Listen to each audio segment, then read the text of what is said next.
திருச்சிற்றம்பலம். அருள் தரும் தேவகிரி அம்மையுடன் அமர் பிரசன்ன நஞ்சுண்டேஸ்வர சுவாமி திருவடிகள் போற்றி, 63 நாயன்மார்கள் திருவடிகள் போற்றி, நால்வர் பெருமக்கள் திருவடிகள் போற்றி, நம்ம நானாசிரியர் பெருமக்கள் திருவடிகள் போற்றி. தமிழகம் முழுவதும் எண்ணற்ற நானாசிரியர்கள் வகுப்பெடுத்து கொண்டிருக்கிறார்கள். அவர்கள் திருவடிகளாக நாம் வணங்கணும். ஒரு வகுப்பு என்றால் சாதாரண விஷயமல்ல. வகுப்பாசிரியர்களை எந்த விதத்திலும் குறை சொல்லக்கூடாது. குறைஞ்சபட்சம் உங்களிடத்தில் 1 மணி நேரம் பேச வேண்டும் என்றால் அவர்கள் அந்த பாடலை எடுத்து அதனுடைய பொருள்களை காண வேண்டும். அதே மாதிரி குறைஞ்சபட்சம் ஒரு 5 மணி நேரம் அவர்கள் பல நூல்களிலிருந்து குறிப்பெடுக்க வேண்டும். உங்களிடத்தில் 1 மணி நேரம் நானாசிரியர்கள் வகுப்பு நடத்துகிறார்கள் என்றால் அது சாதாரண விஷயமல்ல. அவங்களுடைய உழைப்பு 5 மணி நேரம் 6 மணி நேரம் ஆகிறது. நாம் ஒரு 10 நிமிஷம் 5 நிமிஷம் பேசுறதுக்கே தடுமாறுறோம். நானாசிரியர்கள் வகுப்பு எடுக்கிறாங்கன்னா குறைஞ்சபட்சம் 5 மணி நேரம் 6 மணி நேரம் அவங்க வீட்டில் ப்ரிப்பேர் பண்ணுறாங்க. எல்லா நூல்களையும் எடுத்து ஆய்வு செய்கிறாங்க. அப்பொழுதுதான் 1 மணி நேரம் உங்களிடத்துல அவங்க பேசுகிறாங்க.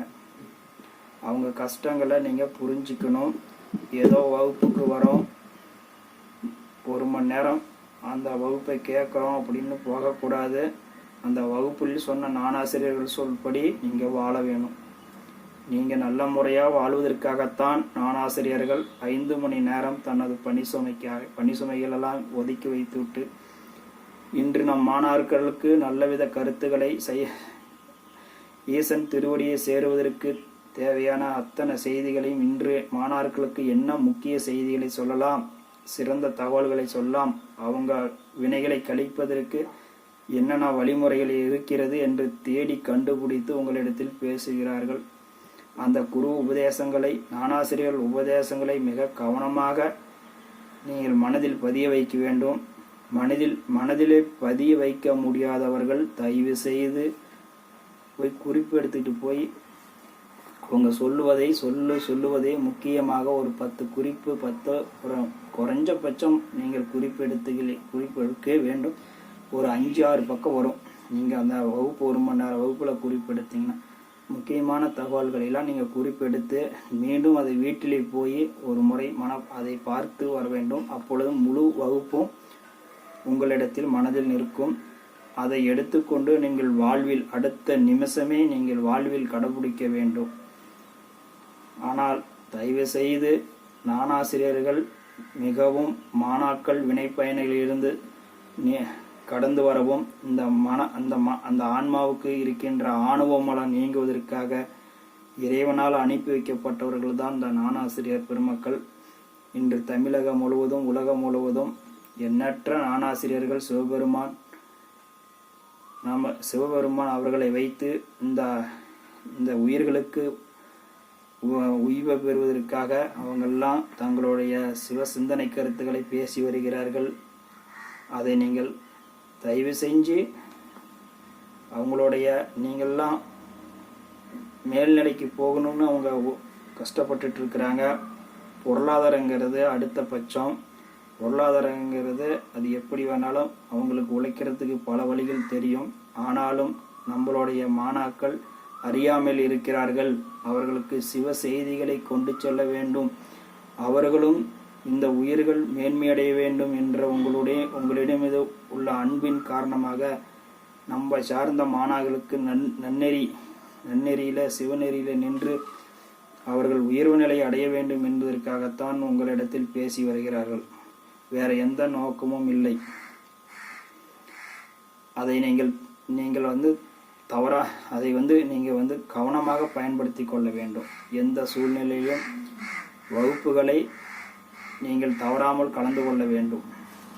அந்த வகுப்புகளில் நமக்கு நம் வாழ்நாளையே திசை திருப்பக்கூடிய ஒரு கருத்துக்கள்லாம் நாம் என்று வகுப்புக்கு போகாது இருக்கிறோமோ அந்த வகுப்புல தான் அந்த கருத்துக்கள் நிலவும். நாம் வினைப்பயனாக அந்த வகுப்பில் கலந்திருக்க முடியாது.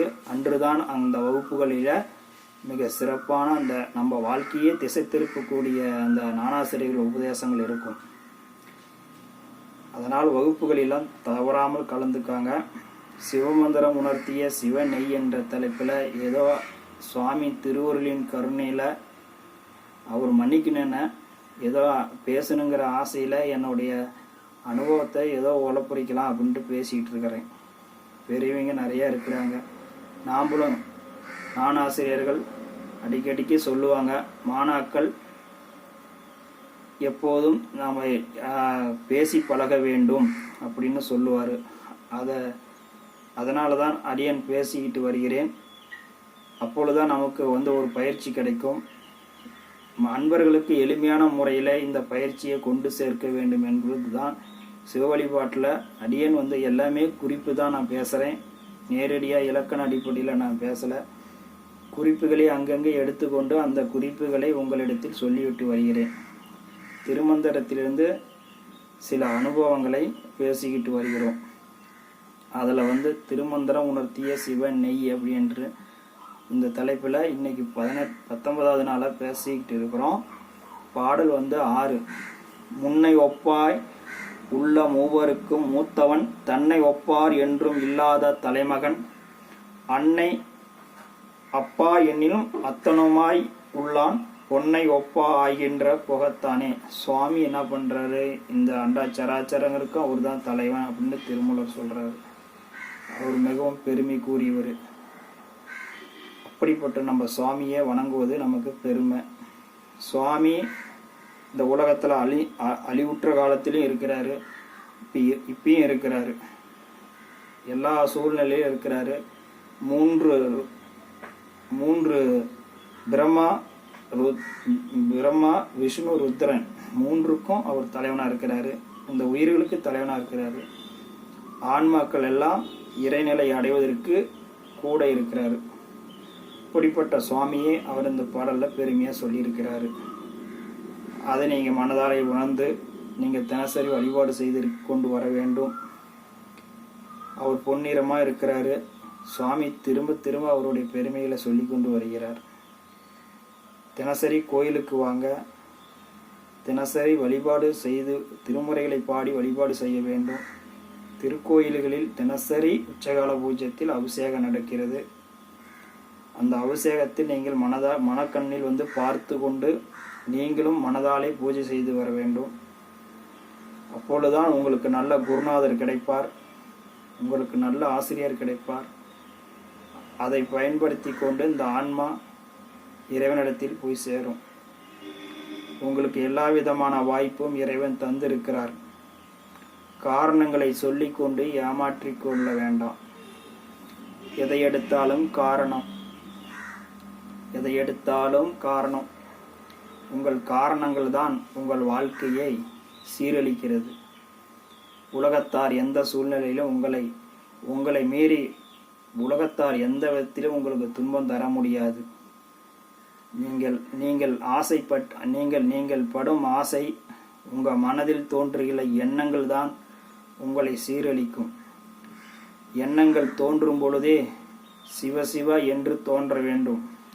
சிவ சிவ சிவ சிவ சிவ சிவென்று அந்த வார்த்தைகள் எந்நேரமும் சொல்லிக்கிட்டே இருக்க வேண்டும். சிவ சிவ, நமச்சிவாயம் நமச்சிவாயம், திருச்சிற்றம்பலம் அப்படின்னு உங்களுக்கு திருமந்திர வார்த்தைகளை சொல்லிக்கொண்டே வர வேண்டும். அப்பொழுதுதான் தீய எண்ணங்கள் மனதில் தோன்றாமல் இருக்கும். ஒரு நாள் முழுவதும் கோடிக்கணக்கான எண்ணங்கள் நம் மனதில் தோன்றுகிறது. இந்த பிரபஞ்சத்தில் அது தீய எண்ணங்கள் போய் இந்த பிரபஞ்சத்தில் கலந்தா அதுக்குண்டான ஆக்டிவேஷன் நடக்கும்.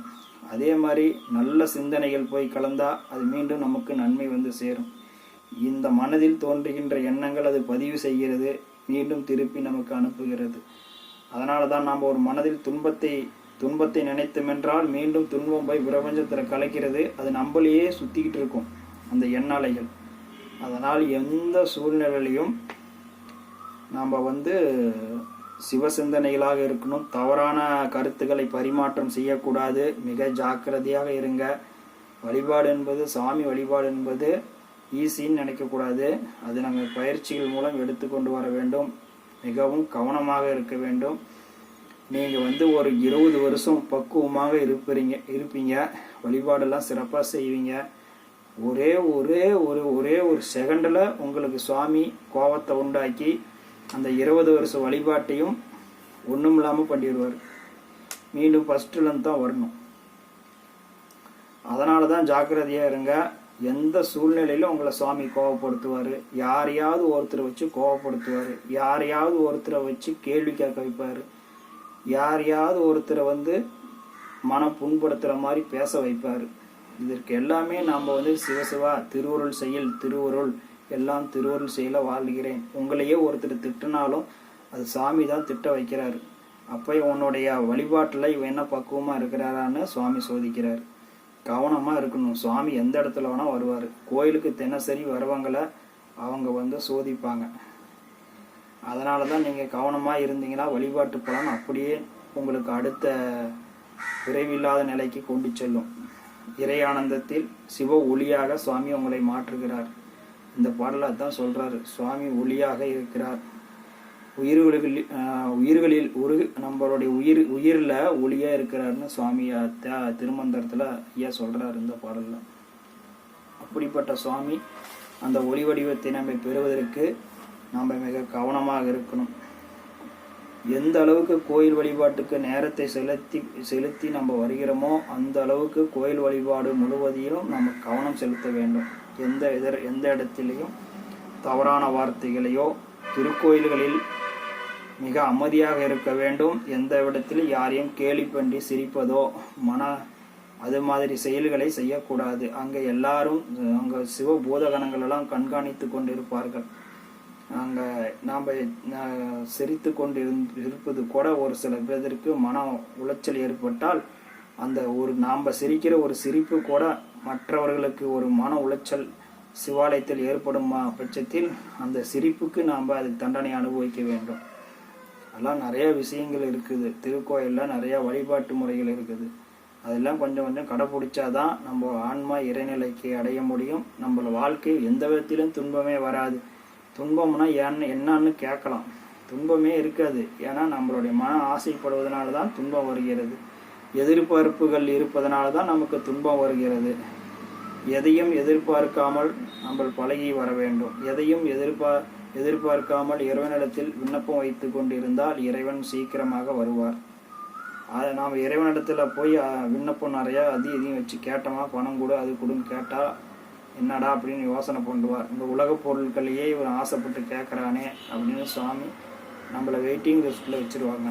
அதனால் இறைவா நீ தான் எனக்கு வேணும், சுவாமி தான் எனக்கு வேணும்னு கேட்டுடணும். சுவாமி எனக்கு உன் திருவடி தான் வேணும் அப்படின்னு கேட்டால் சுவாமி உலகத்தோடைய வாழ்க்கையை அவர் நிறைவு பண்ணி கொடுத்துருவார். நீ ஆசைப்படுற மாதிரி வாழ்ந்துடுவார்.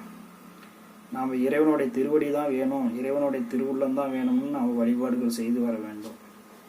காலப்போக்கில் இன்னும் அடுத்த வகுப்புகளில் இன்னும் வழிபாட்டு முறைகளை எவ்வளோ எளிமையாகவும் எவ்வளோ பேர் எந்தெந்த இடத்துல நம்ம தப்பு செய்கிறோம், எந்தெந்த இடத்துல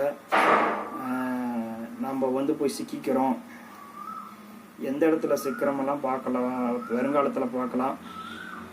நாம் இன்றைய வகுப்பில் ஞானாசிரியர்கள் மிக உங்கள் மீது அன்பு கொண்டு ஒரு வகுப்பு 1 மணி நேரம் பேசுகிறாங்கன்னா அவங்க ஒரு 5 மணி நேரம் 6 மணி நேரம் இந்த இலக்கணங்களை எல்லாம் தேர்வு செய்து அந்த சொற்களுக்கு இலக்கணத்தில் என்ன பொருள் என்னெல்லாம் ஆய்வு செய்து அவங்க திருமுறைகளிலும் பல இடத்துங்களில் எங்கெங்கெல்லாம் குறிப்பிட்டிருக்கிறாங்கன்னு தேர்வு செய்து அதை உங்களிடத்தில் 1 மணி நேரம் அவர்கள் இறைவன் திருவருளால் பேசுகிறார்கள். அப்படிப்பட்ட அந்த ஞானாசிரியர்களுக்கு உரிய மரியாதை செலுத்தி அவர்களிடத்திலே பக்குவமாக அதை கேட்டு உங்கள் வாழ்க்கையை மேன்மையடைவதற்கு இறைவன் மேன்மையடைந்து இறைவன் திருவுருளை பெறுவதற்கு நீங்கள் கவனமாக இருக்க வேண்டும் அப்படின்னு கூறிக்கொண்டு மீண்டும் நாளை அடுத்த பாடல்களில் சந்திப்போம். சிவா திருச்சிற்றம்பலம். அன்பர்கள் எப்பொழுதும் நான் கேட்டுக்கொள்ளும்போது நீங்கள் எல்லாம் மகிழ்ச்சியாக இருக்கணும். பயப்படாதீங்க. சிறு சிறு தப்புகள் நடந்து வந்தாலும் அதை மாற்றிக்கொள்ளலாம். தப்பு செய்யாதவரை யாருமே இல்லை. நானும் தப்பு செய்துக்கிட்டு இருந்தவன் தான். ஆனால் ஏதோ கொஞ்சம் கொஞ்சமாக மாறிக்கிட்டு வரோம். அதனால் தவறுகள் நடந்து போனதை தெரியாமல் நடந்து போனதை பற்றி கவலை இல்லை. மீண்டும் நம்மளை வகுப்புகள் நெறிமுறைகளை நாம் கேட்ட பிறகு அந்த ஆசிரியருடைய மாணாக்களா அப்படின்னா அவங்க ஒழுக்க நெறியில் இருப்பாங்க அப்படின்னு நமக்கும் பெருமை, ஆசிரியருக்கும் பெருமை. நீங்கள் வகுப்பு கேட்குறீங்கன்னா அந்த ஆசிரியருடைய பக்குவத்தில் நீங்கள் இருக்கணும். அப்பொழுதுதான் நம்ம மாணாக்கள், அந்த ஆசிரியரோட மாணாக்கள் எப்போதும் நெறிமுறைகளோடு இருப்பார்கள் என்று உங்கள் சுவாமி வந்து மிக சந்தோஷப்படுவார், மகிழ்ச்சி அடைவார். இதே மாதிரி நமது எடப்பாடியில் பெரிய புராண வகுப்பும் நடைபெறுகிறது. திருவாசகம் முழுவதுமே விளக்குரை வகுப்பும் நடைபெறுகிறது. உங்களுக்கு வாய்ப்புள்ள பொழுது நம்ம எடப்பாடியில் நடைபெறும் வகுப்புகளிலும் மற்றும் சுற்றுவட்ட பகுதியில் உங்களுக்கு நேரம் கிடைத்தால் சென்று வகுப்பு கேளுங்கள். அதனால் வகுப்புகள் கேட்பதன் மூலம்தான் நமக்கு ஒரு ஞானம் பிறக்கும். அந்த ஞான ஒளிதான் நாம் இறைவன் திருவருளால் நம்மளுடைய வினைகளை கழிக்கலாம். அதனால் வேறு இடத்தில் சென்று அந்த 1 மணி நேரங்களை வீணாக கழிப்பதை விட ஞானாசிரியர்கள் உபதேசம் செய்கின்ற வகுப்புகளில் சென்று நீங்கள் வகுப்புகள் கேட்கும் பொழுது உங்களுக்கு எந்த விதத்திலும் புரியவில்லை என்றாலும் அப்போ உங்களை மனம் தூய்மையடையும். அதான் ஒரு அம்மா, இது ஐயா சிவகுமார் ஐயா தான் சொல்லுவார். ஒரு அம்மா அவங்க வீட்டுக்காரரு லேட்டாக வந்திருக்கிறாரு.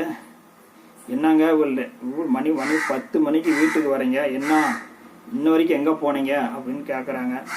இல்லை, சச்சங்கத்தில் திருவாசக வகுப்பு கேட்டேன் அப்படின்னாரு. அப்புறம் வகுப்பு கேட்டீங்களே, என்ன உங்களுக்கு புரிஞ்சிச்சு அப்படின்னு கேட்டார். ஒன்றும் புரியலம்மா அப்படின்னாரு. ஏதோ போய் கேட்டிருக்கிறோம், சுவாமி திருவருளுங்கிறாரு, போய் ஒரு சல்லடை எடுத்துகிட்டு வா அப்படின்னாரு அப்படின்னு அந்த அம்மா சொல்லியிருக்கிறாங்க. அந்த அம்மா சொன்னதுனால ஒரு சல்லடை எடுத்துகிட்டு வந்து இவர் பிடிச்சிக்கிட்டாரு. அந்த அம்மா ஒரு குடம் தண்ணி அதில் சல்லடையில் ஊற்றுனதும் சல்லடையில் தண்ணி கீழே போயிடுது. உங்கள் மண்டை இந்த சல்லடை மாதிரி, நீங்கள் என்ன தான் போய் நீங்கள் வகுப்பு கேட்டாலும் உங்களுக்கெல்லாம் மண்டையில் ஏறாது, நீங்கள் பண்ணுற பாவமெல்லாம் நீங்காது அப்படின்னு அந்த அம்மா திட்டிருக்கிறாங்க. அப்புறம் இவர் இருந்துக்கிட்டு, அம்மா எனக்கு மண்டையில் ஏறலை, எதுவும் நிற்கலை தான், ஆனால் என் மனசு சுத்தமாயிருச்சு. அந்த தண்ணி ஒரு குடம் தண்ணி ஊற்றினா அந்த சல்லடை சுத்தமாகுது இல்லை. அப்போ அந்த வகுப்புகளை நம்ம ஒன்றுமே தெரியலைனாலும் நம்ம ஏகப்பட்ட வினைகளை செய்திருக்கிறோம். அப்படிப்பட்ட சூழ்நிலையிலும் நீங்கள் வகுப்பு போய் கேட்கும் பொழுது உங்கள் ஆன்மா சுத்தமடைகிறது. அந்த நிலையை நாம் இருக்கணும் அப்படின்னு தெரிவித்துக்கொண்டு மீண்டும் நம்ம அடுத்த வகுப்பில் சந்திப்போம். சிவா திருச்சிற்றம்பலம்.